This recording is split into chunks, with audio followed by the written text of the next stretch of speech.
Have you read about the spike in hate crimes since Trump was elected? Do you think that's a coincidence? Have you read about the Muslim women in college campuses, one in the subway here, who've had their hijabs torn off their heads in public, and people have just stood by and seen it and watched it and not done anything?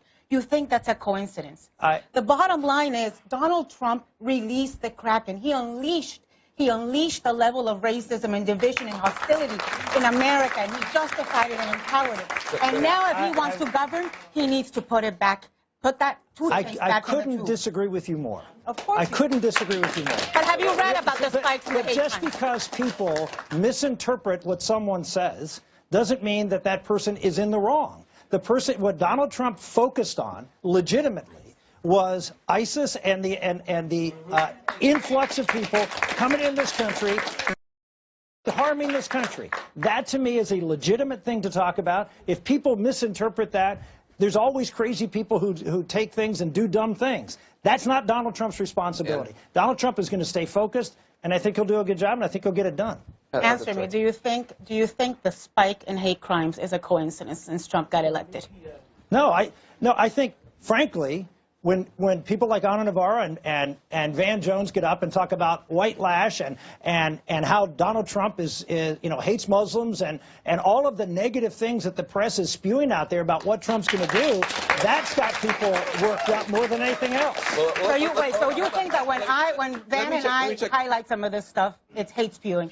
But you think that when Donald Trump calls Mexicans rapists, and when Donald Trump calls Mexicans criminals, that's not hate speech? Hey, we're talking about Muslims. Let's talk. Hold on a second. We're talking about Muslims. We can actually talk to some Muslims. That's part of the problem in America. We talk about people and we don't talk to them. Can we talk to some? So I'm going to come out here and talk to my friends. We're not even going to register them here. That's right. Hey, so listen, I want to give a round of applause to Shabana Box.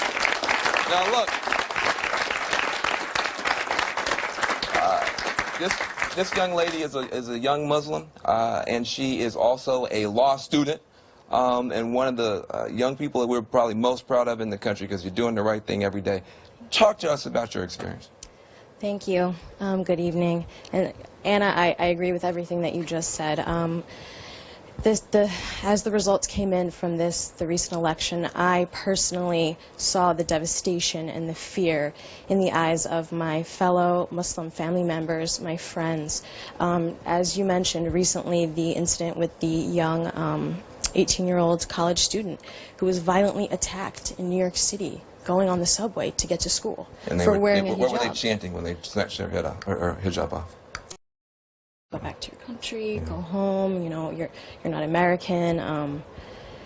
And so my question here is how will the President-elect Trump ensure the safety of the Muslims in this country, ensure and ease our minds as our young Muslim women go to school and wear their hijabs every day? How will he ensure the safety of the Middle Eastern shop owner at the corner deli down the block?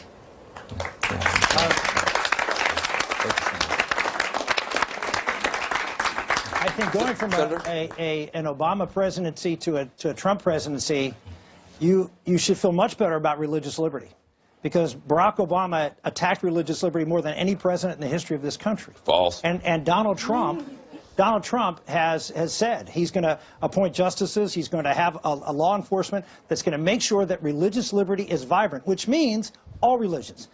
I know some people hear religious liberty and think, oh, we're just talking about Christians. No, we're not. We're talking about all religions. And allowing people to practice that religion, including wearing clothing that's consistent with their religious traditions. So the reality is, on that front, he's going to be good. Secondly, he's going to be a law and order president, which means that we're going to respect the law and we're going to obey the law, and we're going to have police and a Justice Department that's going to enforce the law. The law protects minorities, protects people. I would return the question to you.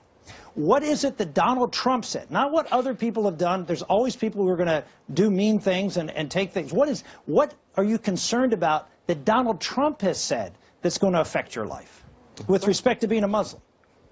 Well, I think even recently his rhetoric, an idea of having a Muslim registry,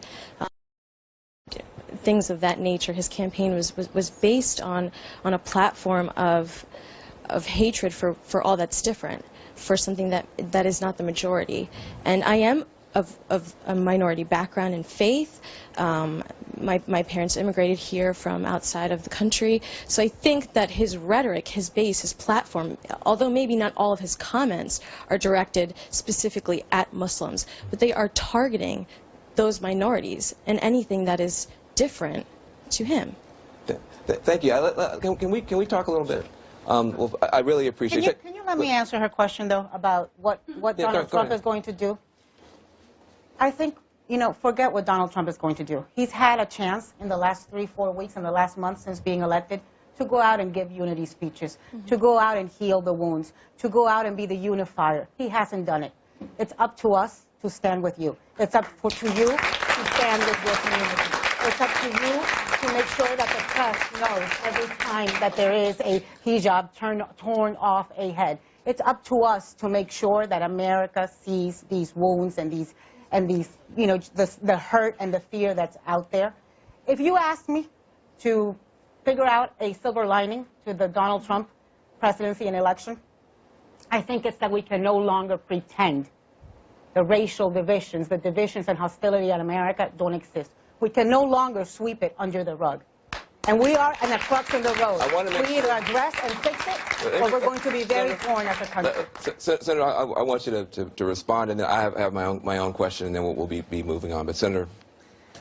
Well, look, I mean, this is very troubling to hear that Donald Trump and conservatives, because this is what you're referring to, are somehow stoking racial and religious. That's just not accurate. The reality is what we're trying to do is, as Van said in his opening remarks, we're looking at a country that says that we need to address people in need in our society irrespective of their color.